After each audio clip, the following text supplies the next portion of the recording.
अस्सलाम वालेकुम student DIT part 1 ICT की सीरीज़ में आज के लेक्चर में हम सीखेंगे different types of RAM and ROM. So पिछले लेक्चर में ऑलरेडी हम पढ़ चुके हैं what is primary memory and what is secondary memory. So already हम पढ़ चुके हैं कि रैम क्या है और रोम क्या है। तो आज हम डिफरेंट टाइप पढ़ेंगे रैम के और रोम के। सो बेसिकली रैम जो है ना, रैम के दो टाइप्स होते हैं, एक को कहते हैं एस रैम और दूसरे को कहते हैं डी रैम। यानी एस रैम जो स्टैंड करता है for static random access memory, it is faster and costly than RAM. ये रैम से थोड़ा फास्ट भी होता है और मतलब कास्ट भी होता है, ठीक है ना। यानी रैम का बेसिकली क्या काम होता है कंप्यूटर में, जब तक आपकी सिस्टम में बिजली रहेगी तब तक आपका डेटा रहेगा। और D RAM stand for dynamic random access memory, it is cheaper on cost, it's most commonly used in computer system. और डी रैम का जो काम है, डी रैम में डेटा तब ही स्टोर होगा जब हम डी रैम को बार बार रिफ्रेश करेंगे। बेसिकली इसका काम ये इसी तरह होता है कि जब भी हम फॉर एग्जांपल अगर CPU में दो रैम लगे होते हैं, ठीक है ना, एक डी रैम हमने लगाया है और एक एस रैम लगाया, तो एस रैम का जो काम होता है यानी स्टैटिक रैंडम एक्सेस मेमोरी, इसका जो काम होता है कि ये सिर्फ ये शो कर रहा है। फॉर एग्जांपल अगर मैं ये प्रेजेंटेशन आपको प्रेजेंट कर रहा हूँ, ये लेक्चर, तो अब ये एस रैम मतलब इस रैम का काम है, ये इस रैम शो कर रहा है।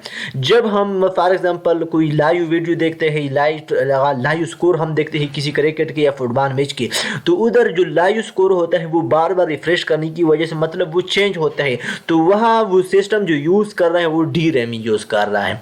तो ये उसका डेली लाइफ एग्जांपल मैंने आपको दिया। अच्छा, इसके बाद है टाइप्स ऑफ रोम। रोम के तीन टाइप्स हैं। एक को कहते हैं पी रोम यानी प्रोग्रामेबल रीड ओनली मेमोरी, एक होते हैं ई पी रोम और दूसरा कहते हैं E P ROM.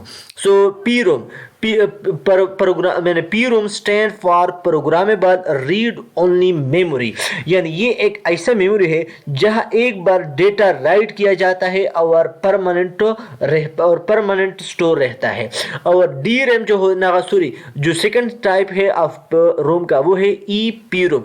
E P ROM का मतलब है यानी स्टैंड करता है for erasable programmable read only memory.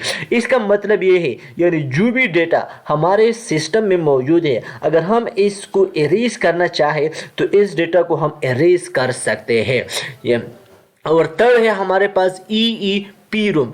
E P ROM का मतलब है यानी स्टैंड करता है for electrically erasable programmable read only memory.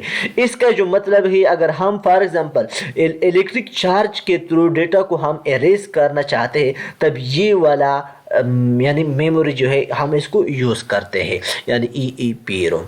तो ये था इसके मुख्तलिफ टाइप्स यानी types of RAM and Rome.